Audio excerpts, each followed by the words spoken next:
Independent fact-checking and corrections are encouraged. Can we get a cup of coffee in here, please? I wonder if I'm going to get in trouble about coffee.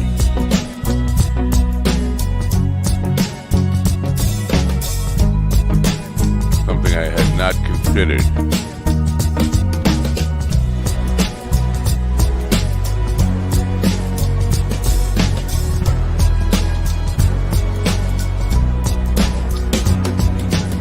Damn good coffee and hot.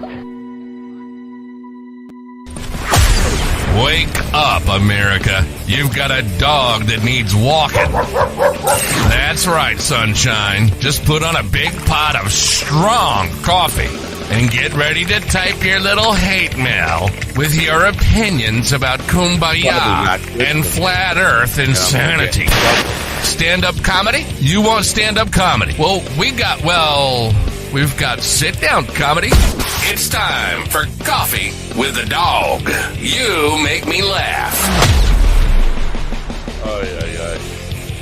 I don't know. We're still trying to work things out with TVMTV, but it looks like there's some kind of animation here again today.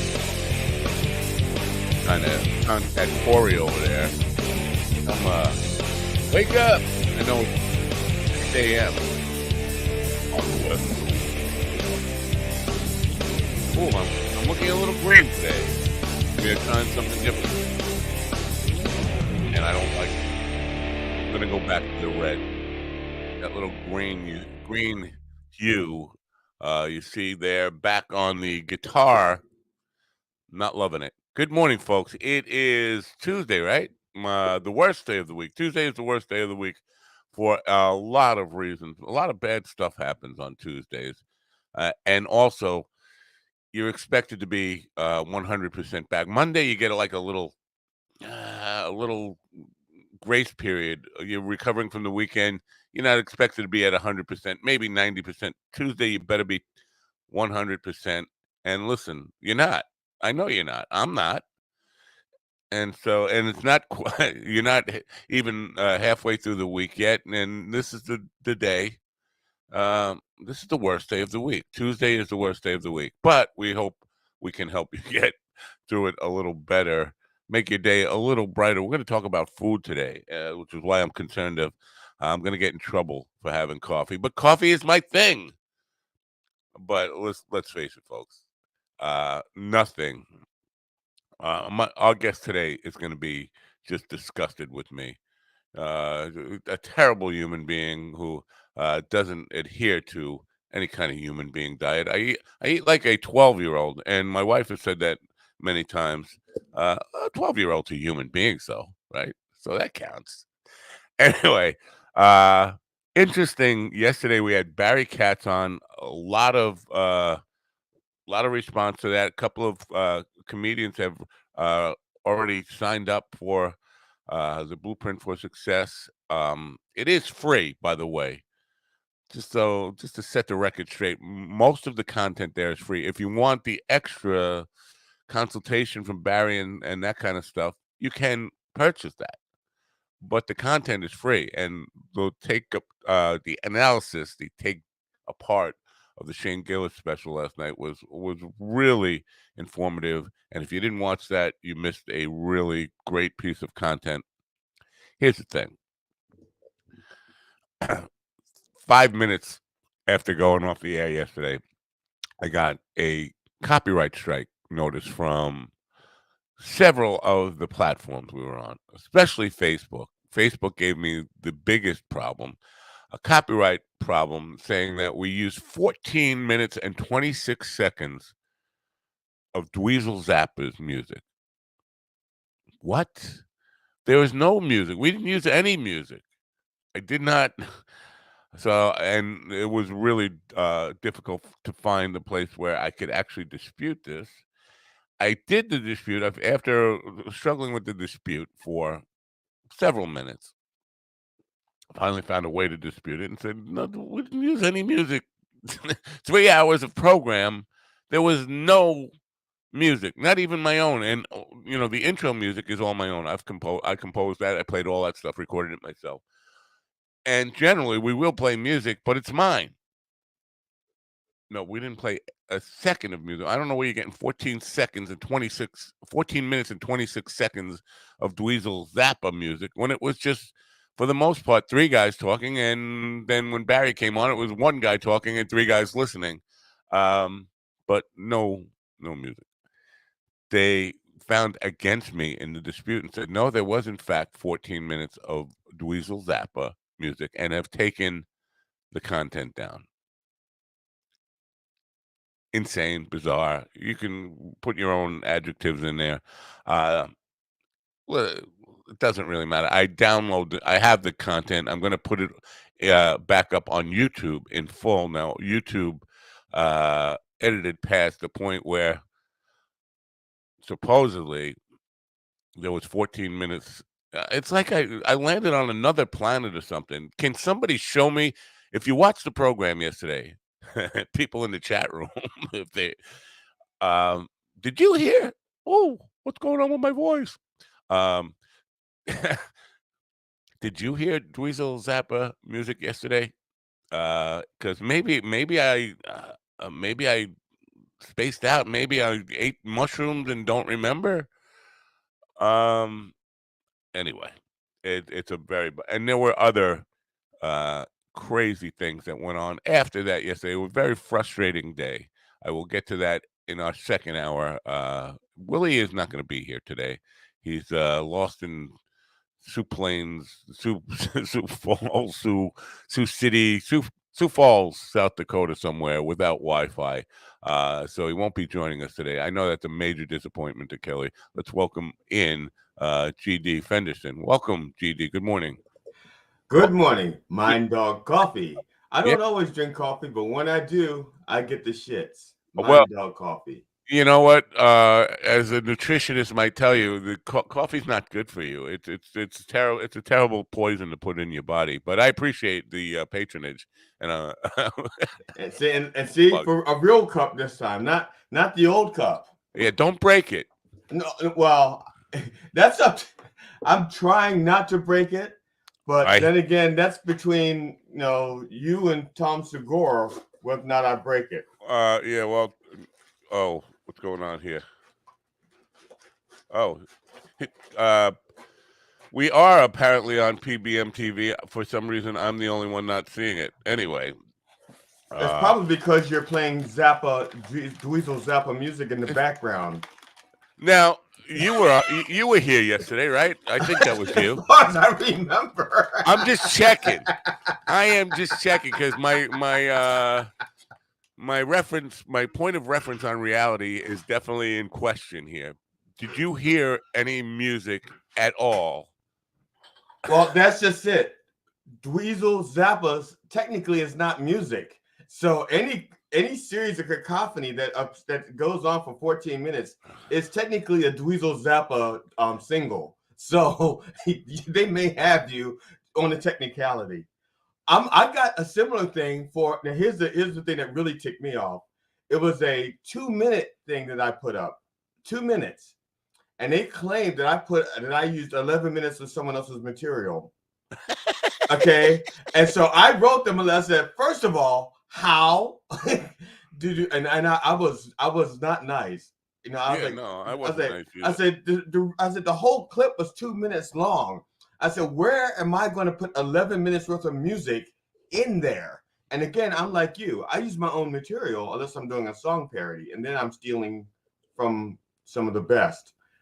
But it's my music. It's my words. But when I use music in the background of my clips, that's all me. Yeah, you're a diabetic, right? Yes. Are you like a vegetarian, vegan, or what do you? How do you eat? Well, I have a favorite fork that I use. Oh, you do? Yeah, that's how I eat. I have a favorite fork and a very nice set of ivory chopsticks that I pull out on special occasions. That's how I eat. No, I mean, do you eat healthy? What do you have a special dietary regimen? My dietary regimen is eat what pleasures me, but in moderation. Huh. That's good. I like chocolate cake. That's I like ice cream and donuts and cookies, candy. That's about it. Well, as a diabetic, I do eat all of those things, but in moderation. And when I say moderation, I mean, like, for example, I broke the rule on Sunday because I had like the Reverend was using my body and he ate a jelly roll. Oh yeah, I saw that. And in my world, I would only be eating 1/3 of that jelly roll, knowing what would happen to my blood sugar. But the Reverend doesn't think he's diabetic, and so he eats whatever the hell he wants, and I pay for it. Well, I have to tell you, I've never taken a bite of a jelly roll. I'm not even really sure what it is, even though I saw one the other day. I don't know what it is. So You're that's not missing anything. I know. Well, those kind of pastries, and that's not for me. Yeah, that's another thing. I really don't like buying pastries, like boxed pastries that are designed to last through eternity. I would prefer to, when I do my vices, to go to a bakery and get something with regular sugar. Even though it's not like healthy, it's my body treats it better than, like, my body can tell the difference between, like, what's that shit called, high fructose corn syrup and sugar. Wow. My body can tell the difference, and I think it's because, like I said, I've been trying to eat healthy since I was 13 or 14 years old. Wow, good for you. So you're not going to get yelled at today. I'm going to get yelled at today. But you know what? But she's not a yeller. We go way back. I've known her since she was 27. So I've known her for a year now. Oh, okay. Yeah. You are a terrible liar, man. Terrible. You're not even convincing in the least. But I'm expecting her to have an English accent, and she's not. If so, she's not going to be the only English lady to yell at me today, because I have a call with Vivian McKinder later on, and I'm used to Vivian yelling at me. She's such a nice person with everybody on the planet except me. But she also has yelled at me about nutrition, dietary, and how I take care of myself. So I'm expecting pretty much the same from our first guest. Now, do we need to get a commercial? Do we need to get a commercial in before we bring Petronella? Let's do a commercial. Thank you for reminding me. I would have forgotten. By the way, people on PBM TV, I believe you're seeing us right now. I don't really know. According to Corey, you are, and it looks great. So welcome to the program. If you'd like to be a guest, if you're an artist and you'd like to be a guest, just go to minddogtv.com/booking and mention that you saw us on PBM TV, and we'll hook you up with a guest spot. Also, if you are a comedian or entertainer, please check out the Blueprint for Success, which was featured on yesterday's program. All of the content, as I mentioned, is free. You can buy extras, but you know what? It's not something where it's a scam trying to take money out of the pockets of entertainers or people in the entertainment business. It is valuable content that Barry is putting out because he loves entertainment. He loves the entertainment industry and wants people, help people succeed. So we are going to, speaking of creativity and artists and all that stuff, we are featured on creativelive.com. It's over 2,000 courses in creativity and a special offer for Coffee with the Dog listeners, 70% off everything in their catalog. Check it out. It's time to unleash your creative excellence. Dreams won't work if you don't. They never happen overnight, and they rarely follow a straight line. Excellence is a result of the hustle, consistently pushing to do better, and success looks different for everyone. CreativeLive.com charts paths and tailors content for students, but they also encourage independent thinking and exploration. Go outside of your comfort zone. Who knows, you might actually like it. Right now, you can get up to 70% off through this exclusive offer for Coffee with the Dog. CreativeLive.com has site-wide sale for Coffee with the Dog listeners. Save up to 70% off. Go to minddogtv.com and click on the link on the homepage now. Yeah. We love that screen. That screen is just a tease that Black Friday is coming up. As author and nutritionist to the UK's fashion and celebrity set, Petronella Ravenshire, I hope I'm pronouncing that right, combined years of clinical practice and research into her first book, The Human Being Diet, and now the HBD cookbook. She's here with us now. Petronella, welcome. Thank you so much, Matt. Thank you. Thank you for inviting me on. Oh, it's my pleasure to have you here. We are, I don't know, do you even celebrate Thanksgiving over there first of all, are you in the UK or are you in the US? I'm in the US in Florida, and yeah, we are going to celebrate Thanksgiving. Okay. Definitely, for sure. Yeah. So it's a good time to have you on. Yeah, definitely. No, love being here. Really, it was a big move, but the best thing we ever did. Yeah, well, Florida is the only place that is nice this time of year. So, well, I don't know, maybe parts of Arizona too. But so welcome. Human Being Diet. I don't know. It's probably a very British title. Because in America it sounds like cannibalism. Everybody I've talked to about it. Human being. What do you mean? You're eating people? No. Tell us about the Human Being Diet and what the overall philosophy of the book is. Thanks so much, Matt. Well, it's called a Human Being Diet, and I must say I did struggle with it myself. Basically because it's a diet for human beings, for anybody who wants to feel as good as they possibly can. It's not about eating other human beings at all. Like, I had to say that, but that's y'all can come out now. You can come out. Take the kids out of the. Yeah, they took off and started hiding. It's like, especially the fat one. It was like, I'm marbled. No. Well marbled, yeah. Yeah. It's kind of a take on the Mediterranean diet, but with less grains and more vegetables and more fish and things like that. So I'm not sure that you'd enjoy it very much, Matt. But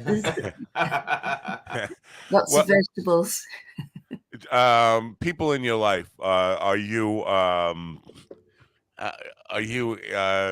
don't know, demanding of people, or do you give them a hard time about if they're eating crap like I do?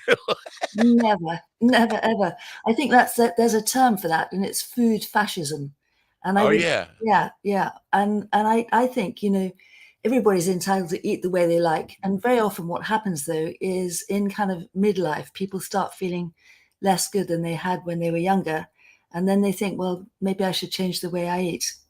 So then they pick up the book. And it is tough the first couple of weeks. No oil, no alcohol, no sugar, no dairy, no grains.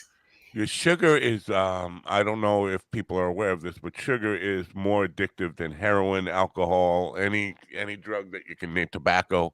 I was challenged to give up sugar 40 years ago now, and it just for 3 days. And at the end of that 3 days, I was a homicidal maniac. It's really hard to give up. You say no sugar. Is it something that you can do because it seemed like 3 days was not enough for me to get off it. Or cold turkey was not the right way to get off it. Probably reduce your sugar intake over a long period of time would be a safer and more effective way of getting off sugar. What's your take on that? Yeah, like Gigi said, it's eating with pleasure, but with moderation. So rather than just shoveling everything in, think, okay, I really fancy a Twinkie or whatever it is, but I'm really going to enjoy it. I'm not just going to gobble it down and barely taste it. And I think there's a lot to be said for that. So that's a good place to start, just eating more mindfully with more pleasure. Yeah. Right. Do you address the behavioral, because we are creatures of habit, and if you've been eating like a 12-year-old for 50 years, it's really hard to change those habits. So you just said, just don't shove it all. I've been shoving it in for 64 years now. And that's probably not going to change. It's a difficult habit to change. Do you talk about habitual eating and all that kind of stuff as part of this whole human being diet? Absolutely. And one of the most important things before anybody starts the human being diet, we call it HBD for short, happy birthday, is to really work out what you want to change and why it's important. So we talk about the whys. You know, it's not just so I want to lose weight. Okay, why do you want to lose weight? How's that going to change things for you?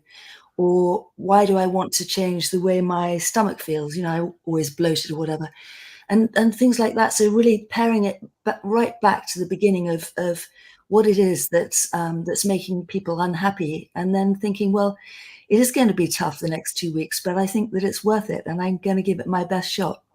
So if people aren't really clear about their whys, then it makes it almost impossible to stick to. It's just like a, you know, just sort of some random exercise, which isn't very pleasant. Yeah. Can I just want to make something, just a clarification for the audience who may have missed something or misunderstood something. When Petronella referred to food fascists, she was not being political, and also she's distinguishing between nutrition Nazis, menu Marxists, side dish socialists, and culinary capitalists. She realizes that there's, you know, she's not pigeonholing you. That's I just want, because we will get letters. And do we call you Petronella? Like, or do you have like a short nickname or P? P. Yeah. Every morning should start with a good P. We're right on target. You know, talking about losing weight, Louis C.K. last night I caught a little piece of his where he's talking about, all my life I wanted to get in shape. At this point, it's like, what's the point? He said, all I want at this point is that when I die, you ask how. Because it's not like what I don't want is what somebody say, well, he died, and you say, of course he did. And I think I'm pretty much at that place. So, you know, the older you get, the harder this is. But, you know, like in anything, when you're making changes, it's really important to have people who are supportive around you, not necessarily fascists, but people who are supportive around you and understand that you're going to go through changes. You're changing things for yourself, because in a family unit, people tend to eat meals together and we're eating the same thing. You have to get people who are on board with you, right? Is that are all these things that go into the book, or is it basically just a diet and what you should eat and what you shouldn't eat? Yeah, so next really is based around 10 rules. And the rules aren't just, you know, don't eat bread or whatever. They're really explained, like the effect that having too much insulin, for instance, from eating too many carbs and too much sugar has on our hormones and our cells and our hunger levels and our energy and also our outlook on life. So that's really, there's a lot of explaining. And I studied something called psychoneuroimmunology. And one of the most important parts of that was something called deep knowledge. So if people are empowered with the knowledge that they need to understand why they feel the way they feel, then they're more likely to be able to change them. So that was a thing, really. And I love what you were saying about the fascist Fridays and everything else. And, you know, one of the terms I really, really dislike is clean eating. I think that's just such a horrible idea. And, you know, because it implies that people who aren't clean eating are eating like piggy wigs, you know, that they're disgusting in some way. So, no. And I wrote this book because I used to have a clinic in London and it was oversubscribed. I had a lot of people who wanted to come and see me and they didn't seem to mind paying a lot of money. And I started thinking, this really isn't fair. You know, I thought there must be some way to democratize the process of helping people who want to learn how to feel better without having to be rich. So with that thought, a journalist from the Daily Mail got in touch and she said, I've been commissioned to follow your program and to write about it. So I thought, okay, this is the moment. I've got to sit down and write the book now. And I did. And 3 months later, it was done. And it wasn't a great book, which is why I'm very proud of the second edition, which took me a year. And it's much more comprehensive. So really, it's about it's the idea of changing the way we eat to change the way we feel. Yeah. Yeah. You know what? I don't necessarily equate the two, and I know they are absolutely connected, but at the time, I'm a person who waits until they're starving and then do what you said before, just shove the garbage in my mouth. But I'm not a thoughtful eater. Yeah. And I think that's a big part of it. Somebody in the chat room, Mike, is saying people need to use food for medicine instead of pleasure, then needing medicine to fix a bad food consumption. That's true in a lot of ways, but I think you can eat for pleasure and still eat healthy. Yeah. Yes. Yes, absolutely you can. Yeah. It's really, you know what, apparently 62% or more of the calories we eat in the UK and the US come from ultra processed food. That's like factory food that has no life in it and doesn't do us any good whatsoever, which is quite shocking, really. And the people who eat the most of it are the little children, which is sad, really sad. So you're talking about stuff that like is canned foods and or pre-made, TV dinners and all that kind of crap, right? TV dinners, and even all the gluten-free foods, mostly they're very highly processed. And when when I'm thinking about, is this food okay or not, I'm thinking, well, could I make that in my own kitchen, or would I need special machines and special additives and chemicals? And if the answer is yes to that, I just think, no, just leave it behind. What about frozen foods, like vegetables that are frozen? Is that is there a level of process that goes into that you wouldn't get in like fresh vegetables? No, that's a great question, because actually frozen vegetables are very often better for us because they're frozen very soon after they're picked, which means that locks in the nutrients. Whereas a lot of us, we do a weekly shop. We get all our vegetables and we throw them into the fridge and then eat them like 4 or 5 days later. And they're not really as good. Well, we learned something already. That's because I have always thought that it was much better to get fresh vegetables. The problem is, if you're grocery shopping, you're getting vegetables, and you have to for me, you got to plan it out in advance, and you got to use it. If you're buying fresh, you have to use it, or you're gonna have to freeze it yourself anyway, right? So I go along that part. Fresh vegetables is good, but it means I need to go grocery shopping 3 or 4 days a week because I don't want to keep them around because they're not fresh after a day. That's a challenge. No, it is. It does take planning and commitment. But like I was saying, if you haven't got enough of a reason why, then you're definitely not going to do it. Something has to be really upsetting for the person. Well, but basically what you're saying is I have to be faced with a life challenge before I'm going to do anything to help myself. even like having to go to the shop and buy a pair of bigger trousers or whatever. Yeah. And if that keeps happening, then somebody might think, I don't want to buy any more big trousers. I want to wear the trousers I wore when I was 25. Pants, I mean. Pants are in America, aren't they? We use both words interchangeably. It's just that pants are under $35. Trousers are over $35. That's funny because I saw Carl is a friend who lives in Manchester, England, and he had written a tweet on Twitter the other day, and he used the word trousers, and I was like, that's a very strange. Nobody I know here would ever say trousers ever. It's just unless they're really expensive. Is that right? Yeah. It's a price point thing. Pants are under. Well, actually, with the new inflation rate, pants are $50 and under. Trousers are $50.01 and over. Makes sense. Yeah, it's like the difference between a vase and a vase. A vase is $50 and under. A vase is $50.01 and over. Thank you so much. Thanks. Now I'm learning a whole bunch here about stuff I didn't really care to learn about today. But no, I think even if I spent $1,000 on it, I still call it pants. Pants. Okay. Now you cannot take the Long Island out of the man. That's true. You can take inches out of the inseam, but not the Long Island out of the man. Yeah. Homegrown.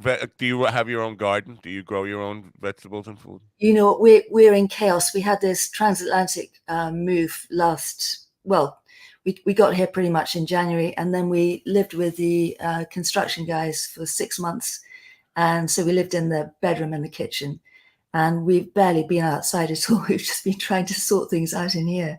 But yes, one day we will. I'd love that. I have bird feeders up, which used by the squirrels, but other than that, nothing much in the garden. Now, in Florida, you can grow almost anything. Anything, And yeah. you can grow things that aren't even in nature. Like they have a thing called the citrus tree that I really wanted when I was there. And it's a tree that will grow an orange, a lemon, a lime. If it's a citrus, Wow.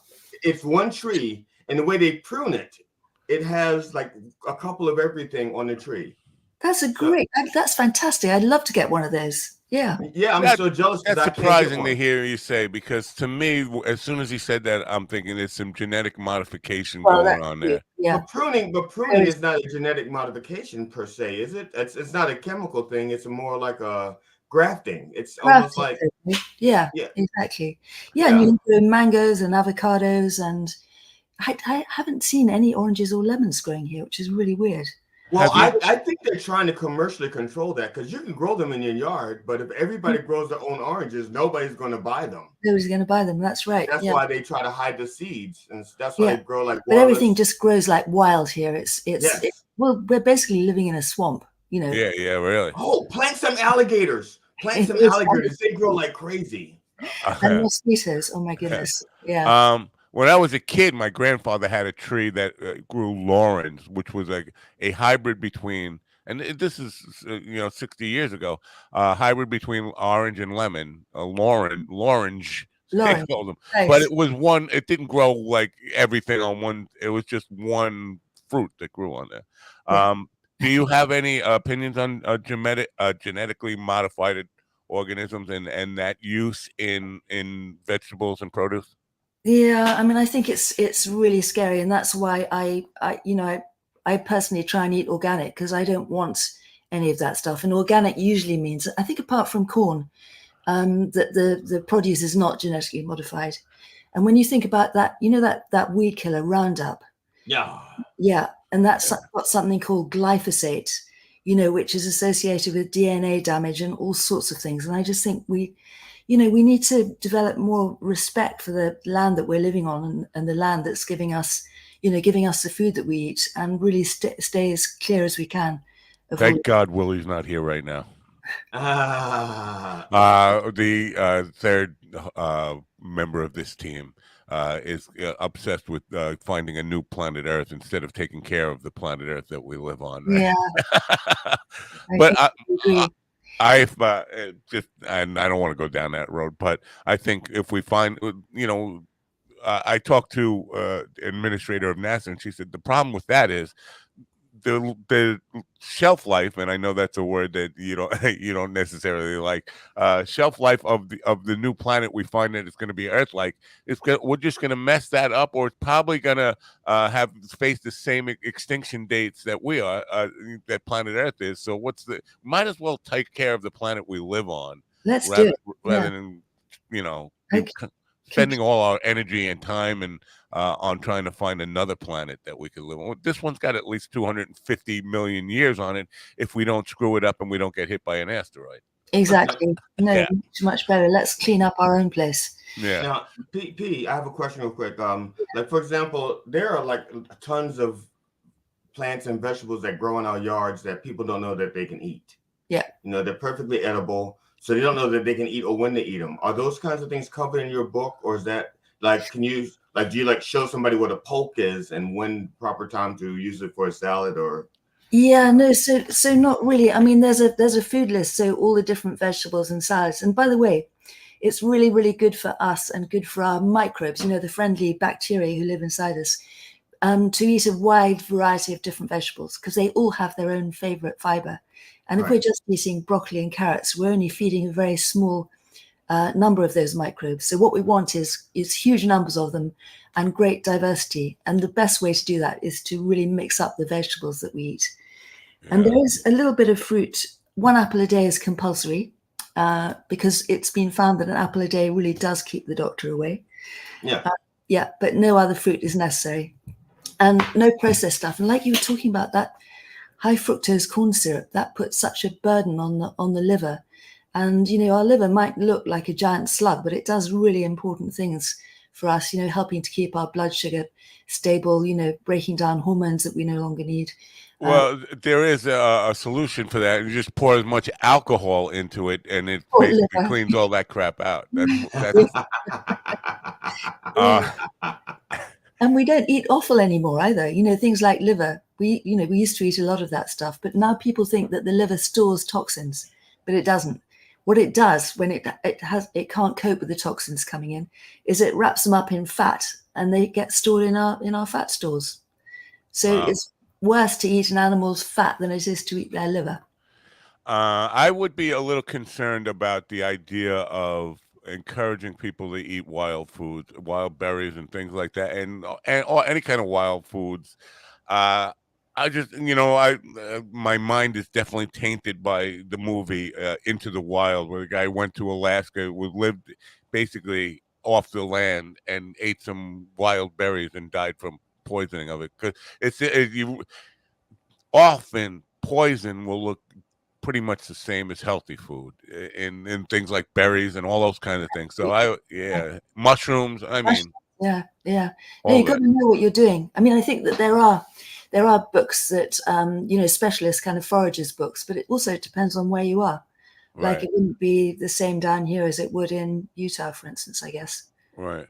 Yeah. Now you've written the book and a cookbook, and I'm thinking the reason is that the book is more philosophy and overall ideas about healthy living, and the cookbook is a technical how-to and what to do and how to prepare foods.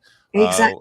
One of the people who follows me on Instagram put it really, really neatly, and she said, the first book is the rules, and the second book is the tools. And people could read, as you say, the philosophy and really understand the rules and why changing the way we eat changes the way we feel, but they didn't know how to cook it. Right. And it's very simple, and you don't have to be a great cook.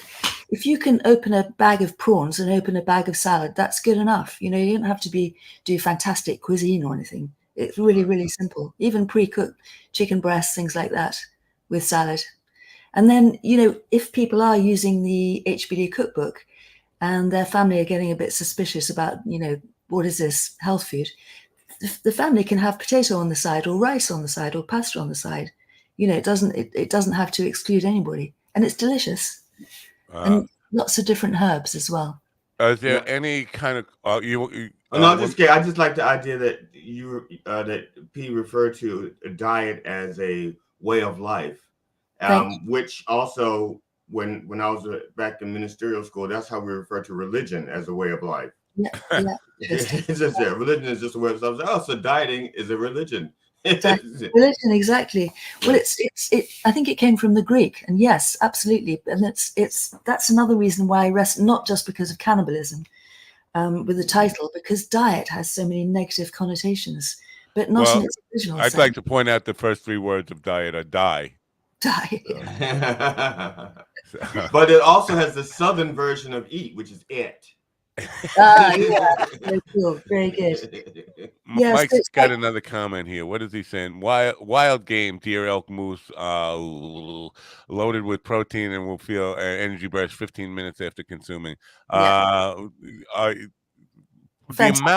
amount of animal, we've talked about fascism and how vegans and vegetarians especially can be really I don't know, condescending and just like trying to force their way on it. The amount of animal protein that we get do you recommend any kind of limits on that, or is it just whatever if it feels good? I do. So in with HBD, we eat 3 meals a day. We eat, say, 2 eggs for breakfast with 100 grams of vegetables. And you're probably thinking, oh gosh, no, not vegetables at breakfast, but avocado and tomato count as vegetables, so you could have that. And then there's a 5-hour gap between each meal. So if you finish breakfast at 8:30, well, 7:30, you could start lunch at 12:30. And lunch would be, for the average person, 130 grams, which is, I think, actually I wrote it down in here, 3 or 4 ounces of fish, meat, chicken, tofu, tempeh. It's not just for omnivores. It also works very well for plant-based folk, with the same amount of vegetables, same quantity of vegetables. So 130 grams of protein, 130 grams of veg. nothing in between meals at all except water, and nothing in the water except electrolyte drops. Because anything that interferes with the fasting process between meals also stops us losing our inflammation and getting our blood sugar back under control. Because that's mostly what it's about. It's about regaining control of our blood sugar and, as a result, having lower insulin levels. Interesting. Yeah, because like the World Health Organization tells us that 72% of the diseases that we die of as human beings every year are lifestyle driven. So the power is in our hands. And that's really my aim with this, is to empower people to know that they're not sitting ducks. It doesn't matter what they've got in their genes. They can control how their genes are expressed by changing the way they eat. I mean, I just think that is super empowering. And I feel really honored to be able to spread this message because, beforehand I was just doing one-to-one consultations with rich people. And now almost anybody can buy the book for the price of, 3 or 4 cappuccinos, which is great. Yeah. Right. I recently chatted someone because they was talking about how food just doesn't taste like it used to. Now, aside from the fact that like we used to cook with lard and we use, things like that. When I was growing up, every skillet that we had in our house was cast iron. Yeah. Okay. And now everything is like diamond coated, dust coated, clay coated, ceramic coated. Yeah. And I maintain that we used to get nutrients from the iron in these cast iron skillet, and it also flavored our food, which is, but now you're not getting any nutrition from the new pans. No, and often getting a load more toxins, from the non-stick surfaces, like you were saying. It's all scary. When you put it that way, you have to you have to be aware of everything. That's work, man.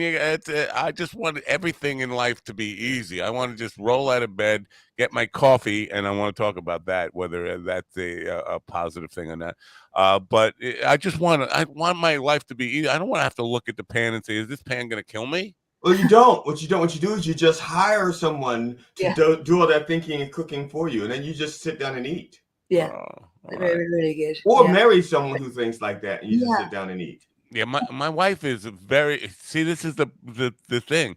My wife is very healthy eating conscious, but I think she's learned to just kind of ignore me and let me do what I want. We struggled for the first 10 years where she just yelled at me all the time for being a 12-year-old. Now I think she just goes off and has a salad and kind of does this when I'm eating. Quite right. Yeah, there's a lot to be said for that. Yeah. Now, mornings though, coffee, I like the first thought in my mind as soon as I open my eyes, coffee, gotta have coffee. I was told recently that if you drink water at the first thing in the day, drink like 8 ounces of water, your day will start better. You'll feel better all day. And so I have that in my mind. I have to say that was about a week ago. It happened once in that week. Happened once. Did you put sugar and cream in the water just so you can pretend it's coffee? Exactly. No. Or put it in a mug and just I do that, Matt. I love coffee. I love it. That's the only reason I go to bed at night, is so I can wake up in the morning. All right, we're on common ground here now. Yeah, we are, but just black and organic. Yeah. Right. Yeah. But I do make a deal with myself. I say, you're not having your coffee until you've had that big glass of water. And I find that really, really helps. Wow. Otherwise, you have the coffee and you forget all about the water, and you don't drink water until the middle of the day or lunchtime, whatever. And it's really important for us. Yeah. The problem, I think, for a lot of people, and not just me, is that if you don't get results instantly, you poo-poo things and say, it didn't work.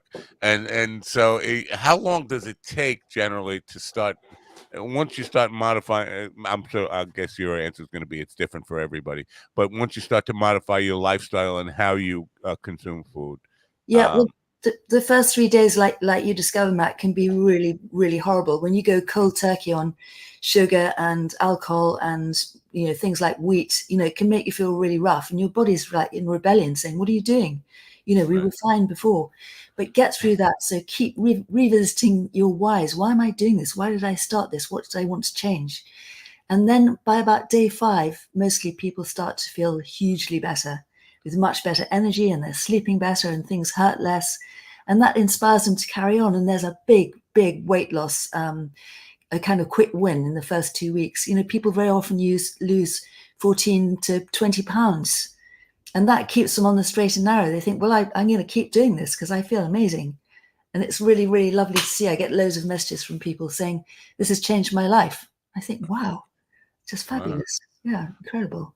Now, everything in moderation, as we kind of talked about, but and I don't do it anymore. But I used to drink like 2 pots of coffee a day. Now I'm down to 2 cups. Me too. But is there? But they're really big cups. They're the size of a pot. It's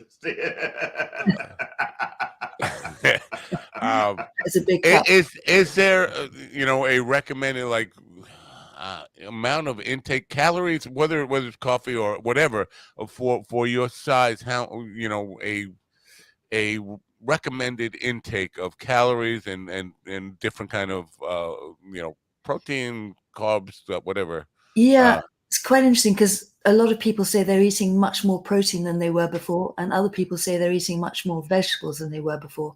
But there's no calorie counting, because a lot of people pick up HBD in midlife, and they've tried every diet under the sun to try and lose weight. And it's still that same old paradigm of, if you want to lose weight, eat fewer calories and exercise more. And it doesn't work. A calorie is not a calorie anymore. All the calories from different foods break down in very different ways. So there's no calorie counting. The only thing is that people get to have a treat meal once a week when they do have to have a lot of extra calories in the form of fat, healthy fat, which could include lard. So yeah, mayonnaise, béarnaise sauce, all those things. And that shocks the body. And it says, okay, I'm not starving to death. I can lose a bit more. Yeah. But it's not just for weight loss. It's for all those, cardiovascular type things, joint pains, autoimmune, all of those things can be changed by changing how we eat.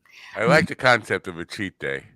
Yeah. Matt is going, can you make that a cheat week? A cheat month? 7 days of cheat days. Yes, 7 days of cheat days. I like those. Could I have a cheat 2024?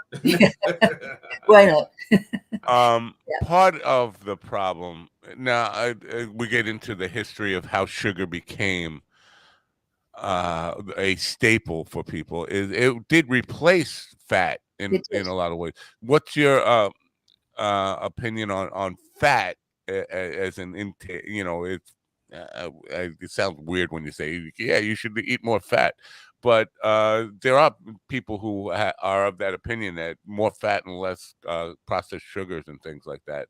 Do you have a philosophy on that?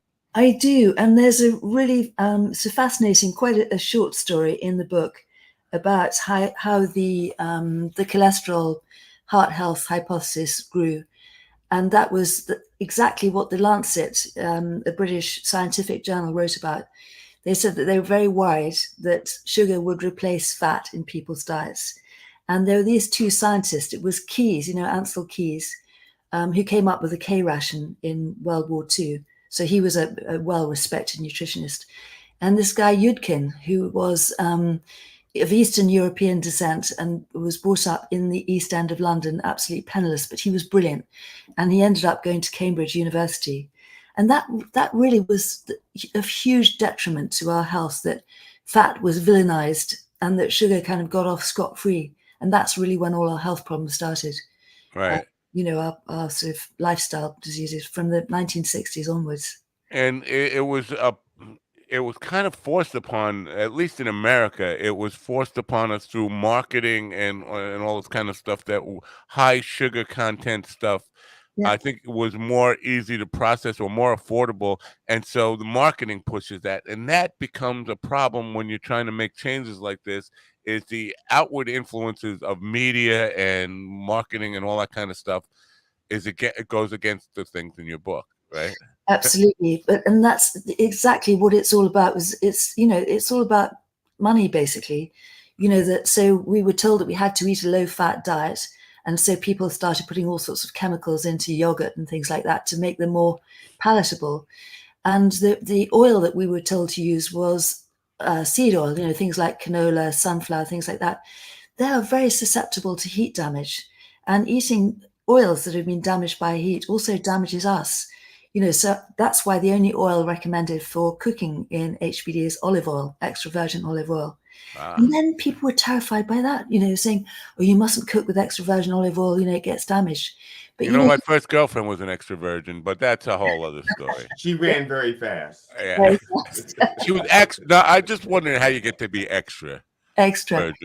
virgin. Maybe in olive oil it means something completely different. I'm Yes. sure it does. But It's just the way it's pressed. I think it's like pressed twice or something. Exactly.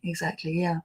So now we're eating all these plant seed oils that are pro-inflammatory, and we should be like cooking with lard, like you said, lard and goose fat and duck fat and butter and olive oil. Olive oil is the only plant oil to use, really. See, just the word lard, it causes a negative reaction in me, and it's probably not as bad as the reaction that I have to the word. It's very weird. I think, maybe I'm being a little conspiratorial here, but I think mass marketing has done that to me. It is caused, and I'm pretty sure I'm not the only one who would have that negative reaction to the word lard. Oh, lard! Oh, yeah, it's just Exactly. But that was a treat in the Second World War. They called it dripping on toast. That was a real treat. Yeah. They didn't have anything processed. Right. Yeah. So no, really good, and that's why mostly we really like the feeling of things like butter in our mouth, because it's high in calories, and energy in our old caveman body equates to survival. So we were always after energy-rich foods. Really. Now I'm sorry. I mean, I have your husband. You and your husband. Are you both from two different soccer teams, or is this a mixed marriage, or you both have the same home soccer team? We're hometown soccer. I'm sorry, football. Football. No, we are. That's really it's really nice to think of the way I met Ricardo. My son, when he was little, was ill a lot with respiratory infections, and the doctors kept giving him antibiotics.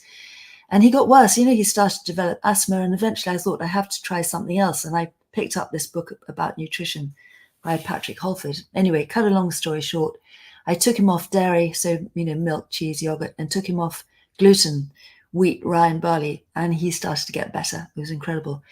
And I was saying to a friend of mine, it's such a pity because I can't take him to Italian restaurants anymore. And the friend said, "Don't you know about Ricardo's?" It was a 12-minute walk from where I lived. And he served delicious gluten-free pasta and pizza. And so I took my little boy there a lot, and eventually struck up a conversation with Ricardo, who was a very good-looking guy.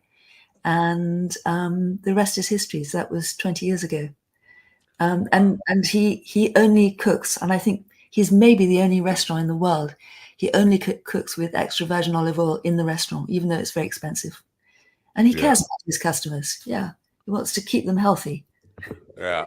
Now, that's a whole other thing that we probably should not get into. But olive oil in this country has been almost like drugs as far as feeding the cartels.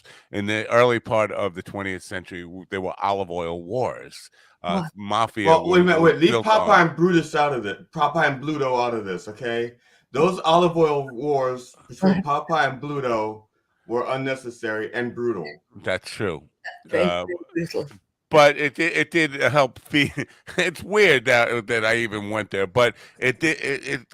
We are also, beyond being conscious of the things we put into our body, we need to be conscious of the decisions that we make and how they, because all the stuff with the drug stuff is all filled by demand, and even a lot of people don't understand the impact on society of crime versus how crime is linked to that kind of stuff.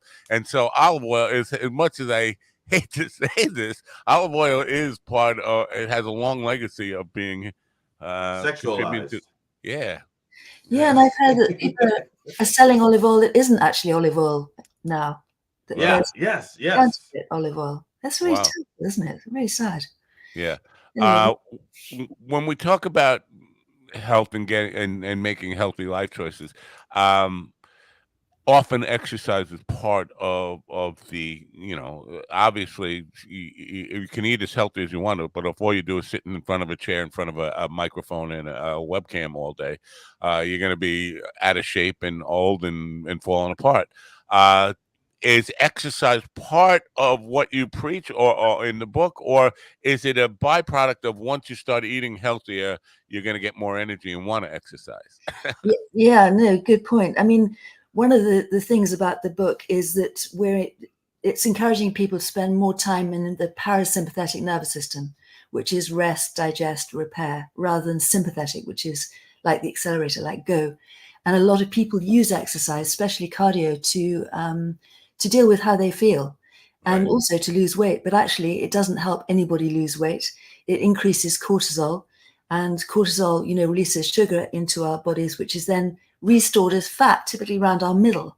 Right. So exercise is not allowed for the first 2 weeks. No cardio at all, only walking. Yeah.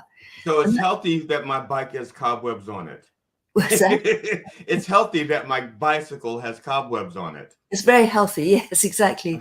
And really, when people need to, when they're picking up HBD, they need to decide whether it's more important to them to take 2 weeks out from cardio exercise and allow their bodies to rest, repair, burn fat, bring everything back into balance, or are they going to keep doing cardio? Because we can't do both. And it's not forever, but for the first 2 weeks, really strict. And there's a good story in the book about this guy called Matt Rudd. And he decided he was going to develop the body of an Adonis, and he went to endless spinning classes, high intensity interval training. And a year later, he was much slimmer. And he went back to the guy who did his body composition analysis. And he said, well, the good news is, Matt, you've lost 14 pounds. The bad news is that's all muscle. He was fatter than he was when he started. Wow. Matt Rife, the comedian. That's who we're talking about? No, Matt Rudd. Oh, Matt Rife. I thought you said Matt Rife. I was laughing because Matt Rife is trending this morning, and not for good reasons. It's a whole other thing, and we'll talk about that in the next hour. Anyway, it's been a pleasure to have you here, and it's been very informative stuff. The book is available at thehumanbeingdiet.com. And now it's two separate purchases, right? The book and okay. And they're both available on Amazon.com as well. Amazon.com. Yeah. Well, it's been a pleasure to have you. Thank you for getting up early and being part of the program. I think you've helped inform at least some of us, me in some ways, and I have the best of intentions. Will I follow up on them or not? Often keep drinking the coffee, Matt. It's really good for you, and the microbes really like it too. But just black, that's good. It's great. No, I do drink it black. I definitely do drink it black, which GD will like because he's got some kind of issues with that word. Hey, not necessarily. My wife is a woman of whiteness. Whiteness. Okay. Yeah. Anyway, thank you for being here. Have a great day. And if you do decide to do another book or a follow-up book, please come back sometime. We'd love to talk to you soon. I'd love to. We really enjoyed meeting you. Thank you. And bring your husband next time and have him prepare one of those dishes so we could all sample it. Yeah, good idea. Let's do that for sure. Yeah. Bye for now. Bye.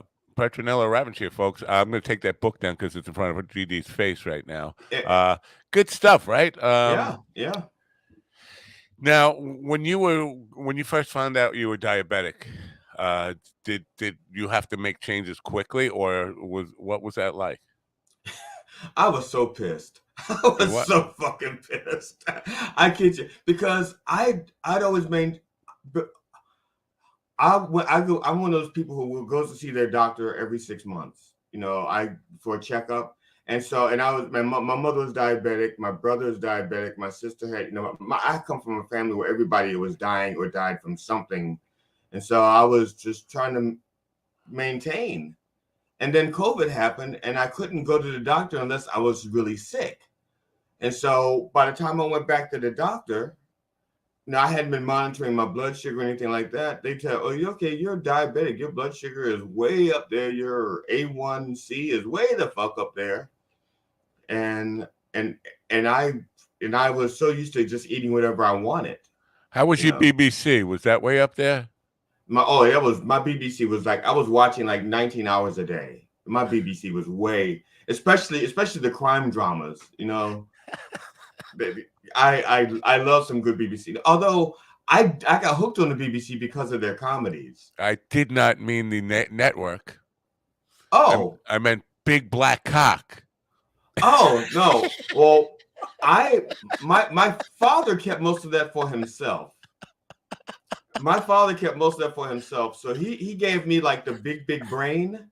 I got the big black brain and the above average cock, but it's not the big black cock. Yeah, right. In my neighborhood, they're like, I'm sorry to drag us back into the gutter. Willie's not here, but I figured somebody had to do it. Well, no, I'm 27% European, so my big black cock is suffering from 27% European. It's tempered. It's been gentrified. Yeah. Okay. Yeah. Let's play another commercial, and then when we come back, I'll tell you about something that almost drove me off the edge yesterday. Speaking of. You know you're pretty close to the edge anyway. Why would you? No, I know. I live close to the edge, down by the river. Anyway, Naked Wines is we're gonna do the short one and not the. Thank you, because I'm already dehydrated. I couldn't have another orgasm. Well, I got permission to get more coffee from the nutritionist, so I would, but I don't have time to get more coffee. But by the way, one more time, the Human Being Diet. I'm going to take that off the scroll, but that's where you want to go. It's also available on Amazon, but go there so you can find out all of the good stuff on humanbeingdiet.com. Anyway, welcome, Dan. I should have asked Petronella about her accent because she's in Florida now. I was just wondering how long it's going to be before she loses it and starts trying y'all. Vivian has been here 27 years and she's still got that same English accent. And she hasn't started using saying y'all. Where is she living in America? Well, she lives in Northampton, New York. That's just basically a colony of the UK. No, I'm just teasing. No, I'm sorry. You played a commercial. Now, commercial. Come on, don't interrupt the. Welcome to a better way to buy wine. NakedWines.com is a customer-funded wine business. We don't just sell wines, we make them happen.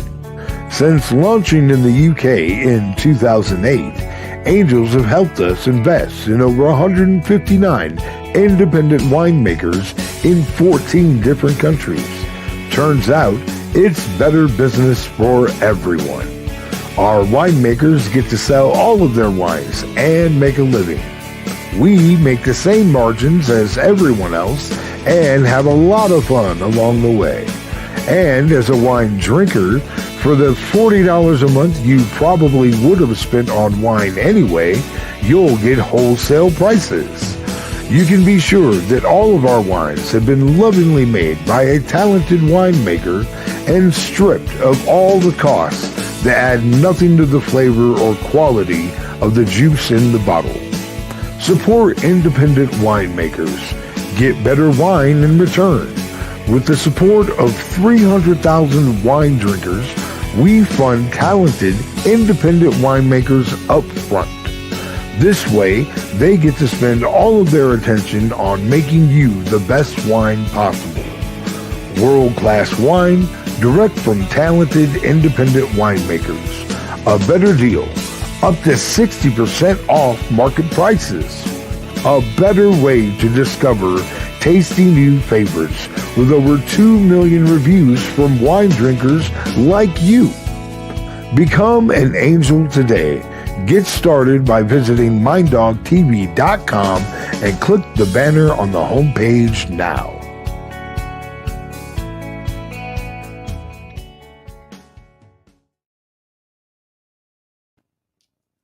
You gotta click the banner on the homepage.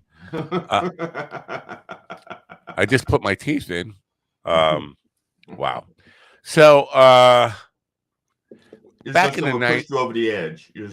Yeah. Back in the 90s, I worked for Cablevision. Oh, Cablevision, which was Jordan Peterson's. No, it had nothing to do with Jordan Peterson. I don't know why my voice does that.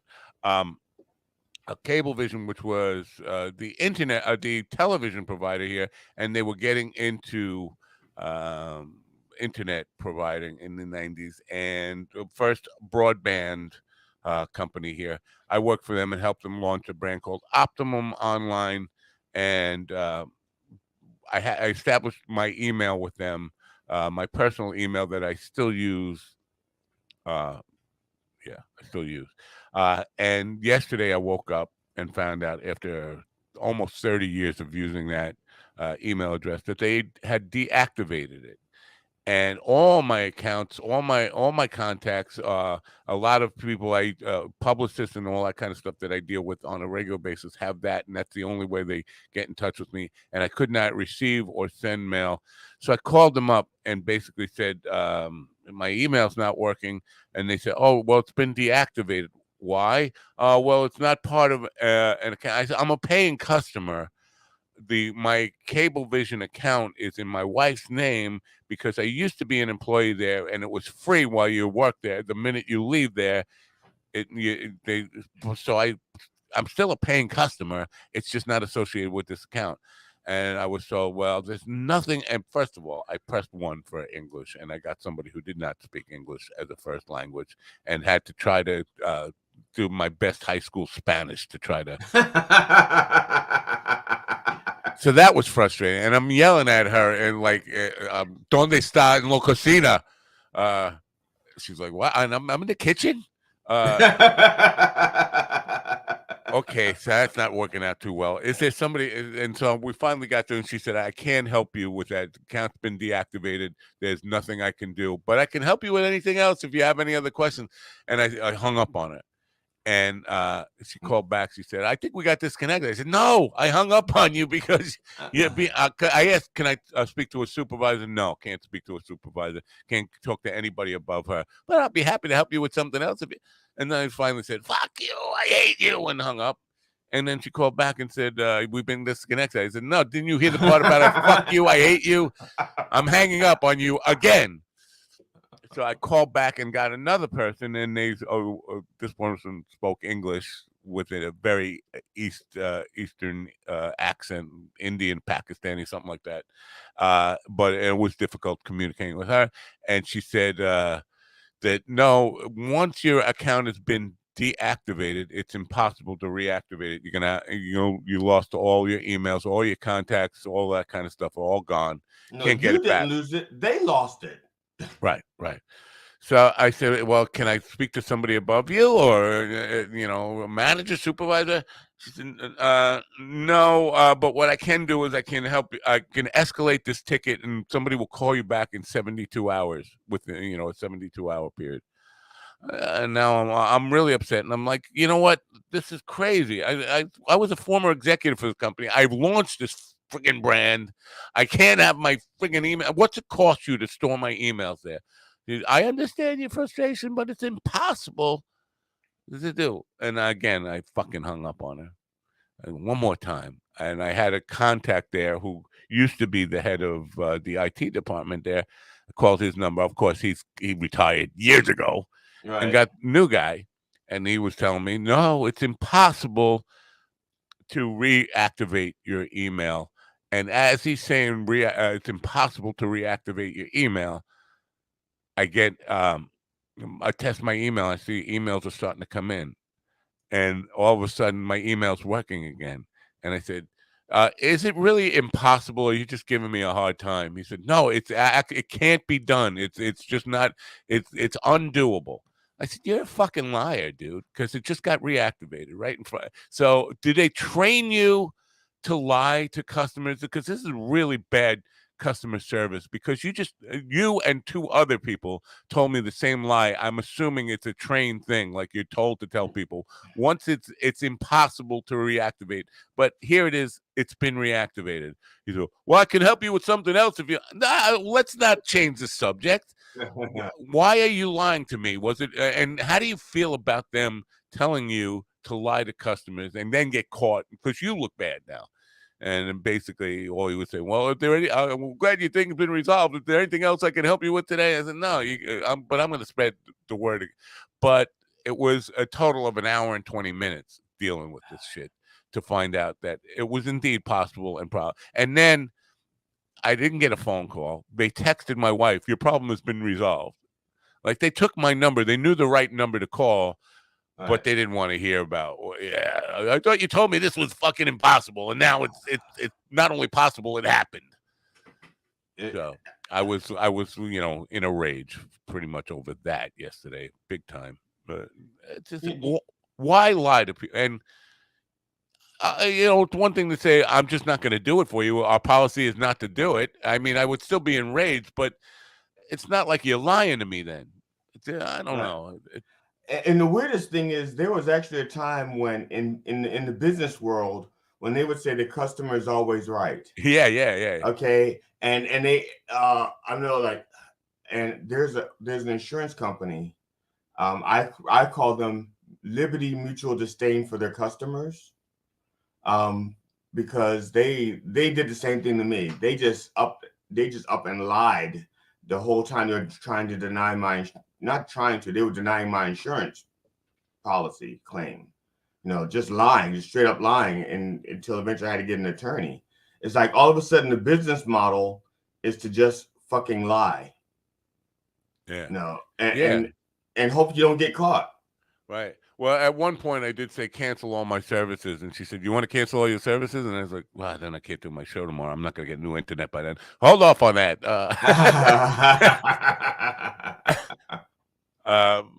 It's just so fucking frustrating, man.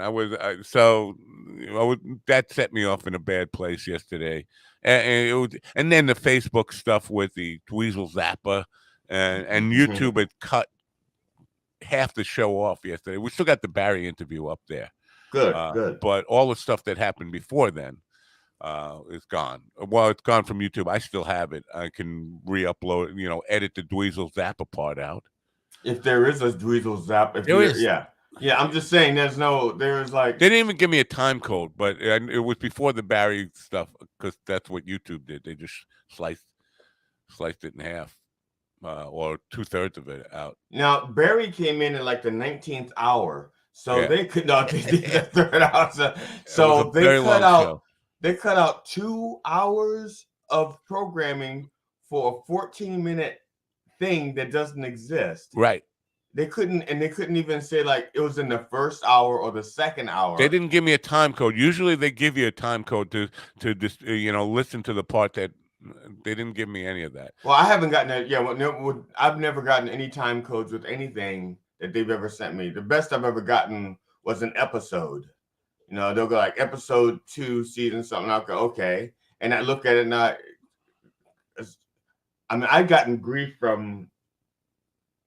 I'm like you. I'm constantly battling with these bastards. Yeah. Well. It's just no fun, and they always want me to spend more money. They always want me to say, "Well, you can have more subscribers or more exposure if you're willing to boost this or pay for that." And I'm like, no, I'm not paying for it. The whole idea of this thing was you steal my data and I get to use your services for free. Right. You're stealing my data, using my data, and then cutting back on the services. Because I used to be able to post something and get like thousands of responses. Now I post something and it caps it off at 2 something. Also, they use you to sell advertising, whether you've been monetized or not. Whether you've reached the level of monetization or not, they're still going to put ads in your stuff. The only difference is you don't get paid for them. Yeah, I found that out by accident. Yeah. So all of that stuff made for a very frustrating day yesterday. And then Willie... wants to quit weed. What the fuck is wrong with that? No, I'm just teasing. Oh no, yeah. Well, I but he still got the stuff from Jackie, so he's like, after that, weed's gone. Yeah, that's how my mother quit smoking 70 years ago. Right. I totally understand where he's coming from. By the way, Mike Chavola said less something and more less weed, more water and less weed, and I disagree. I think. Because here's the thing, Mike said first. He said people start to use food for medicine, blah blah blah, and then he says no more weed, less weed, more water, less weed. Weed is medicine, definitely is medicine. Totally is medicine. It's medicine.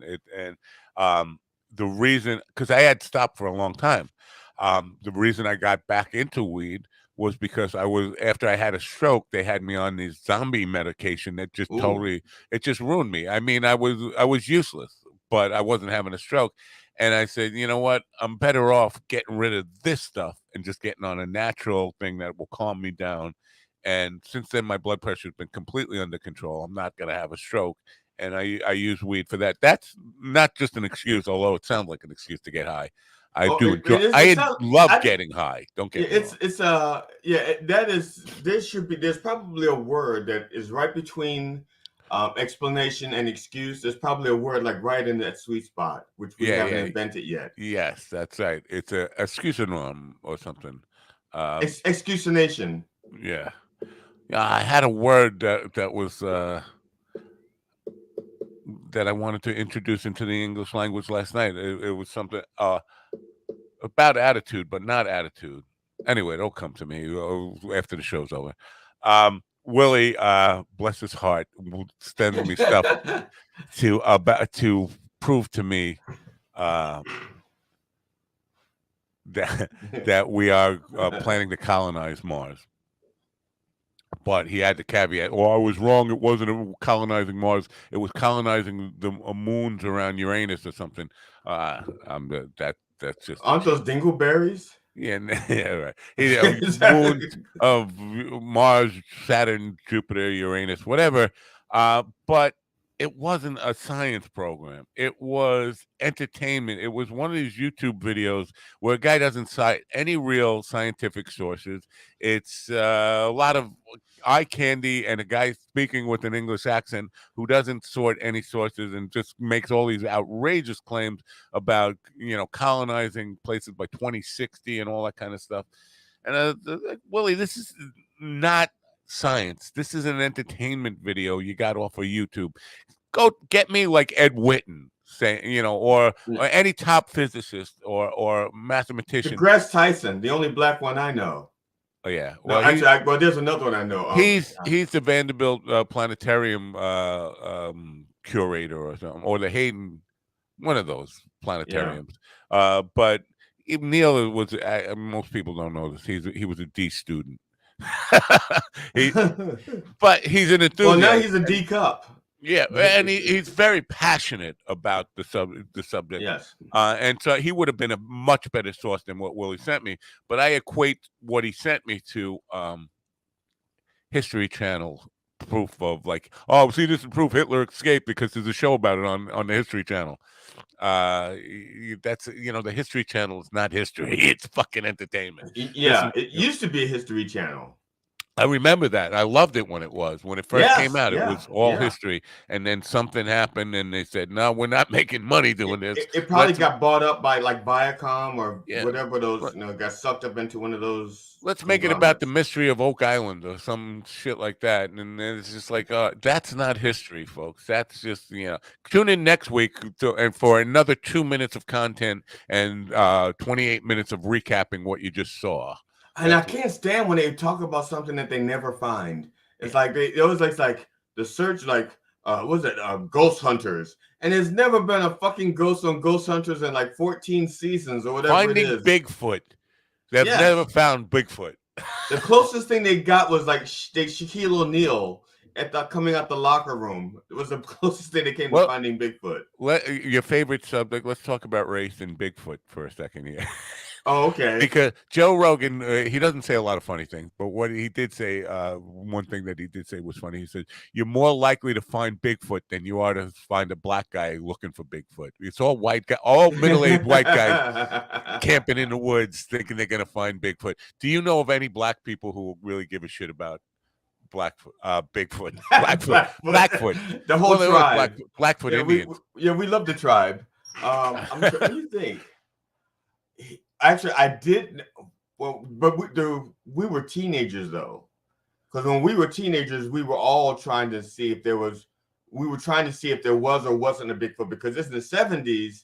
They had that video of the guy, right? The classic video, the movie that came out, right. And then In Search of Bigfoot with Leonard Nimoy, yeah. And so we all watched that, and so we were like, that's got to be a guy in a suit. So we were like, that Nessie, so it's not like we were believers as much as we were like, is it or isn't it? Can we prove it or disprove it? Yeah. So, yeah. I think it's more like guys who like to go camping, and that's just it's like a ghost story around a campfire type of thing. And then you hear noises in the dark, and you say, "See, that's proof of Bigfoot." But I think Rogan's right about that. I mean, you're probably more likely to find Bigfoot than you are to find a black guy looking for Bigfoot. Okay, wait a minute. Let me make sure that nobody's listening. I shouldn't tell you this, but the reason why black people aren't looking for Bigfoot was we already have one. We all have one. We got that in the deal with reparations. We just aren't supposed to talk about it, which is why we don't look for it. Ah, there you go. Why look for something you have in your backyard? See, and that's why a lot of black people have like Rottweilers and stuff, because they're noisy big dogs and they mask the sound of the Sasquatch we have in the basement. Oh, yeah. There you go. Well, now we've learned something. You gave up the entire race. Good for you. I know, and I'm probably going to be like, I have to probably like lose my membership or something. Yeah. Well, do you still have your original card? No, I don't have my original card. That expired years ago. Back when when I dated my first white woman. I had to get like a card with like an exception on it.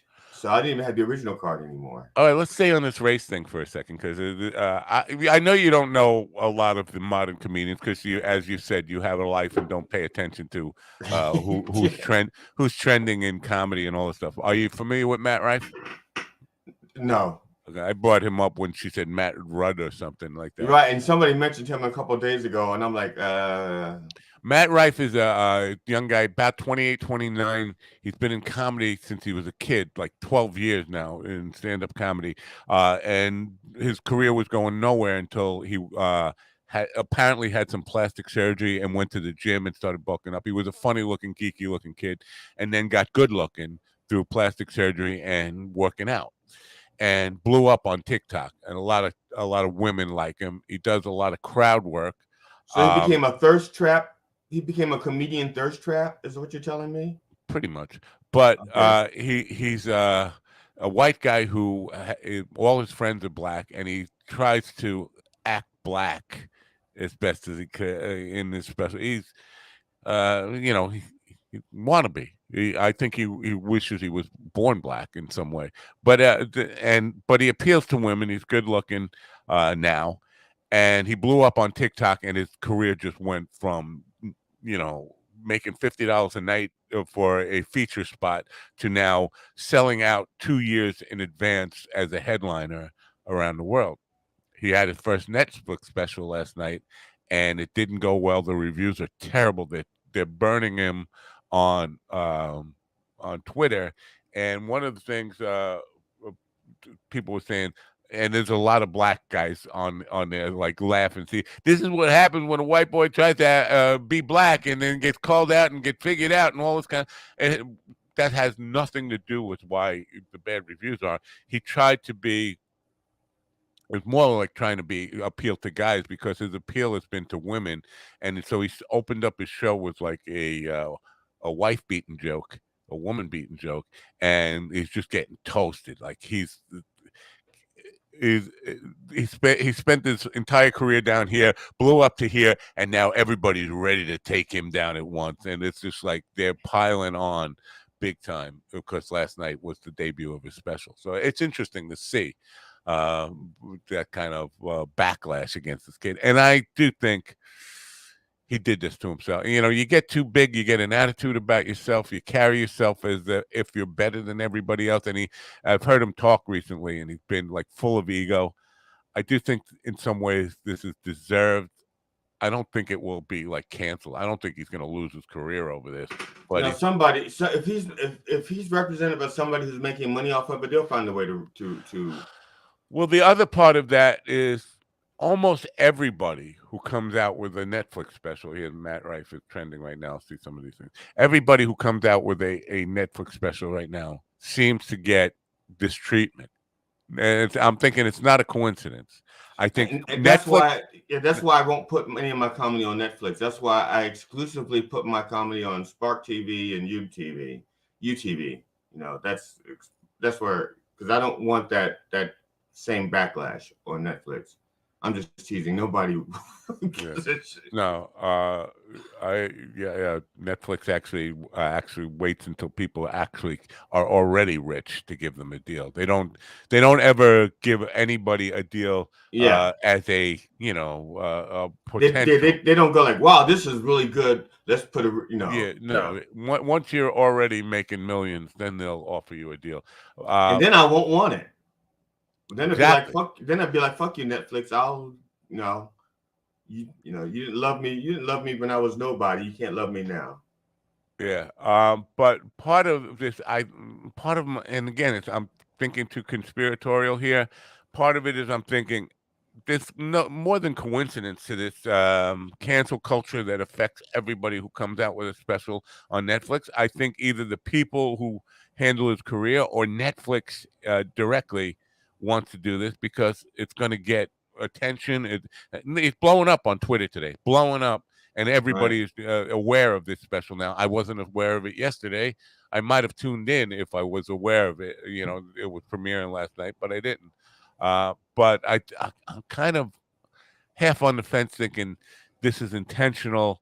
Netflix is behind this. They're stirring up the backlash because it's not a coincidence that it happened to Chappelle on Netflix. It happened to Shane Gillis on Netflix. Now it's happening to Matt Rife on Netflix. The common denominator here is Netflix. If you don't hear this about people whose first special comes out on Amazon Prime or like Jackie did on Tubi. And it's a good thing for your career. So there's that. But man, some of these things people are saying. As a white guy who tries to be black, Matt Rife is making our community look bad. This black guy saying this. I'm sorry, black guy. You know what's making our community look bad? Voting for fucking Trump. That's what's making our community look bad. Oh, you mean black guys who vote for Trump? Yes, and the ones that are supporting RFQ. You stupid, ignorant fucks. Sorry, did I say that out loud? Yeah, you did. Okay, I take that back. What was Barry? How's that? I'm trying. Yeah, I thought about trying to alienate less people with my fucking opinions, but that's not going to work.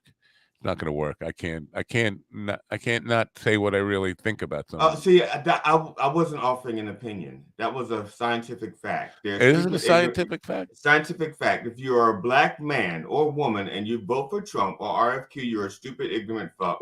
It's an IQ thing. It's quantitatively proven. It has nothing to do with my opinion. Wow. My opinion is they're really stupid, ignorant fucks. See, there's a difference. His special is called Natural Selection, by the way, which I don't know. I don't know anything about it. I'm not going to comment on the special until I see it. But they're saying he's gone out of his way to appeal to jocks, men, jocular type guys who bros. He's trying to appeal to bros. I've never been a bro. I've never been part of a bro tribe.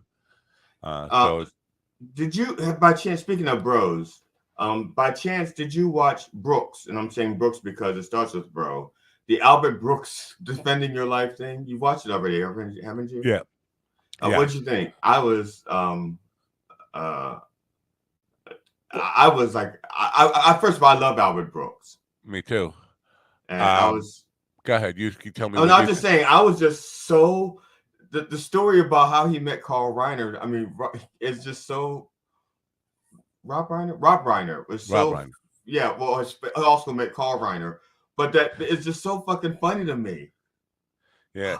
That whole neighborhood that grew up together, they're an unusual or a interesting group of young men who all just like, became bigger than the universe. I don't get it's because I don't really get jealous that frequently about people.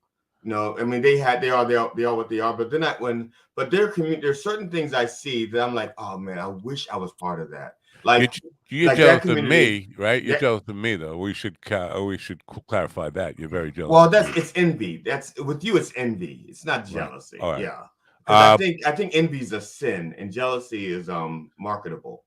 But I get it. The Rob Reiner and some of the stories, but I kind of my takeaway is I'd like to see that done by somebody who's not your best friend. You know? uh, It's more objective that way. If because having your best friend do your a tribute to you, it's not the same as having like a real.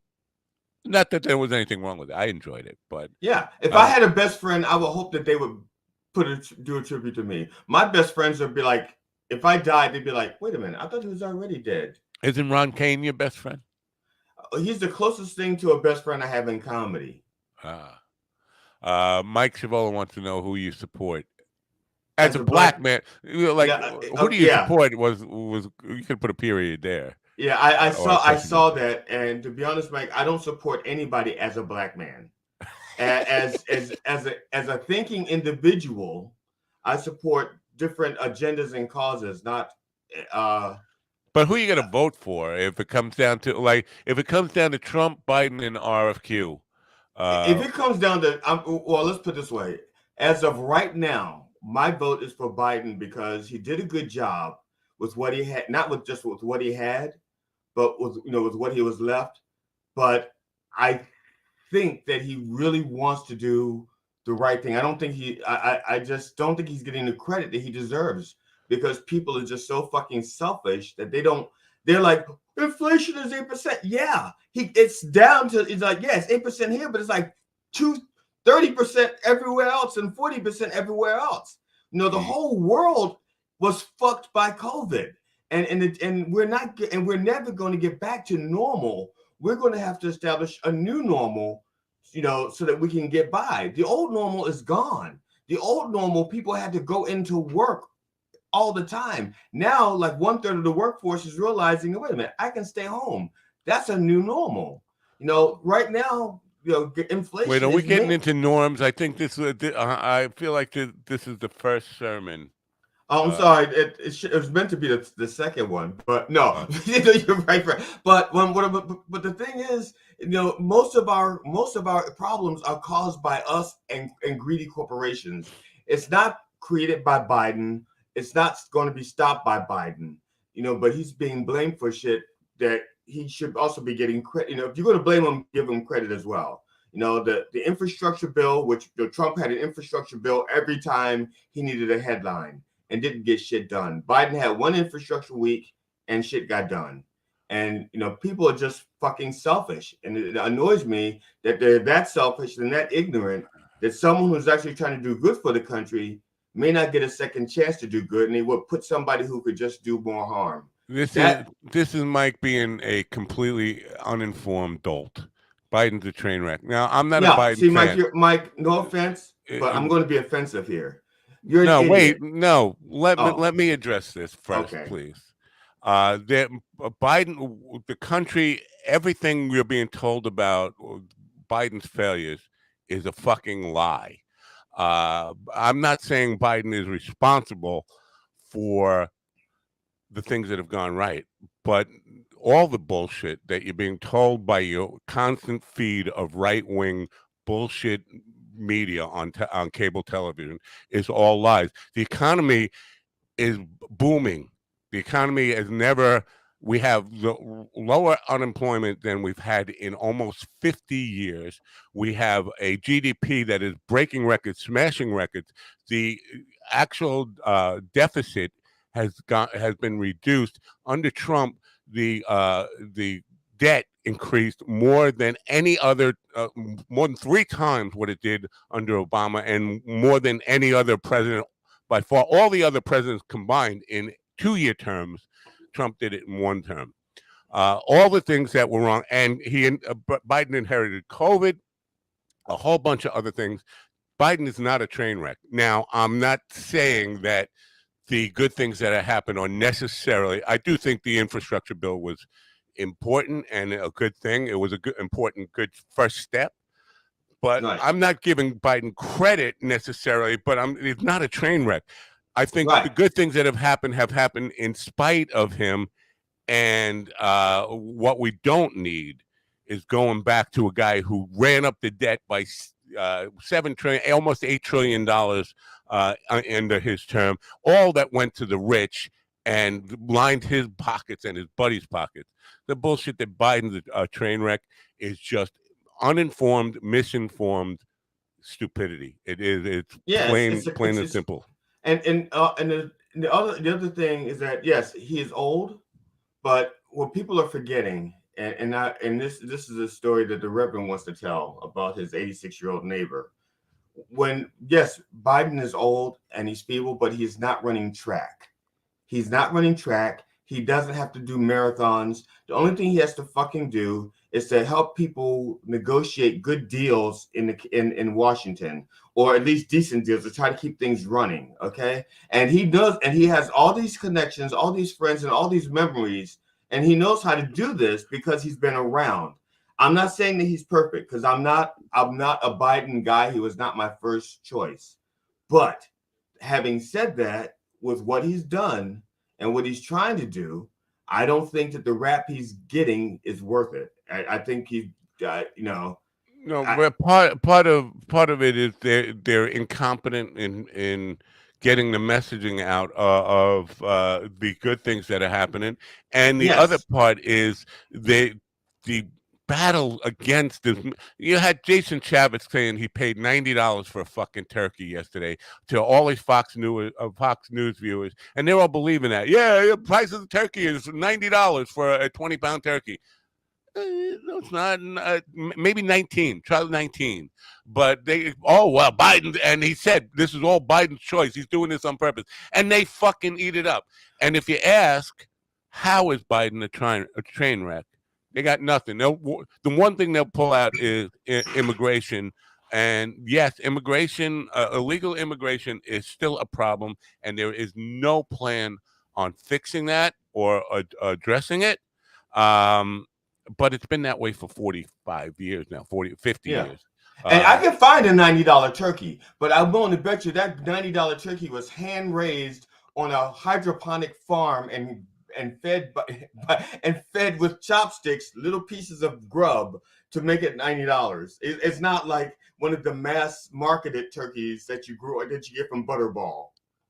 The middle class got slammed by Trump's tax cuts. That's how the middle class got slammed. The middle class has been declining in numbers for a good 30 years, probably more than 30 years, since the Reagan administration. Actually, middle class got slammed by Citizens United when corporations became people. Again, it's like you can't talk real facts about politics with people who sit in front of cable television and get all their talking points or all their Biden's a train wreck. How? I don't know. Middle class is a train wreck. Middle class got slammed. Middle class got slammed for the last 40 years. Nothing has changed. I would say this about the bullshit from the Democratic Party, if you want a bone here. Yeah. During the 2016 campaign, Hillary and every Democrat came out with a concession that Obamacare was not perfect, but it was a good start. And as I started out with Obamacare, I thought it would be a train wreck, and it didn't turn out that way. It does have major problems and could have been fixed. Trump's solution was to gut it completely so there's no health care plan. Right. Biden's administration has done nothing to address a new health care plan or a reworking of Obamacare that fixes all the mandates and the insurance company, dictation of the law, all that stuff. They've done nothing to offer anything new in that. And the same thing with Social Security. Social Security was never finished. Social Security was supposed to be initially like a multi-phased plan where eventually it would become self-sustaining. They never finished fixing Social Security. Let me address it. He says, you guys keep bringing Trump into this. I can't debate by typing and you two guys talking down to me. First of all, we're not talking down to you. We're just yeah, trying to we're not. You can't bring up problems that Trump caused, blame him on Biden, and not let us say that Trump is the reason for the things that you're complaining about. Not all of them, by the way. Illegal immigration did not start with Trump. He thought he had a simple solution for it, but it started probably in the Nixon administration as a major problem that we're facing with. We haven't come up with any solution that is viable because we keep thinking about stopgap fixes and not addressing the demand. Going on Trump. You guys hung up on Trump. You did mention Trump when you mentioned the policies. The middle class got slammed is a mention of Trump. You just thought you were mentioning Biden. The middle class got slammed. Middle class got slammed by Trump, not by Biden. So you're using that to say that's what Biden did wrong, and Biden didn't fuck the middle class. The middle class has been getting fucked for 40 years. Trump did more to it than anybody. Yes. So no, you can't say I didn't bring up Trump. You absolutely did bring up Trump when you said the middle class got slammed. Anyway, we're not. If you want to come on here and talk about it, you're free to get talk. I'll send you a link and you can come on and talk about it. But you gotta be able to fucking make sense and actually talk about deep issues without talking. Fox News fed talking points. Biden's a train wreck. How? How was Biden a train wreck? Well, the middle class got slammed. No, middle class has not. And Michael, if it makes you feel better, I'll back out so you can actually have a one-on-one intelligent conversation with Matt, and the two of you can discuss it like adults, if it's possible that you can discuss it like an adult. And I'm just saying that because my default position is anyone who's defending Trump hasn't had a rational adult thought, but that's why I'm willing to back out and let Matt and you discuss it. If you want to come on, I'm just saying you don't have to type. You can actually come out and lay out your facts, and I'll back out and grab a cup of coffee, which I don't have. I know I don't have. Oh my God, fourth wall broken. Shit. You guys sound like CNN. I've never listened to CNN. I don't have CNN. I don't have, that. And I don't think, from what I see on Twitter, the people who are critical of CNN are saying they are very pro-Trump right now, and I think, according to what I read on Twitter, CNN had made a large turn towards Trump somewhere in the last 2 years with a management shakeup over there. But no, I'm not fucking reciting any fucking CNN talking points. It's time to say goodbye to guys. I know I'm a little preemptive here, but I just got a message from Tony over at Knock 'em Dead. And I want to get off on time today, so I'm going to do it now so I don't forget in 3 minutes.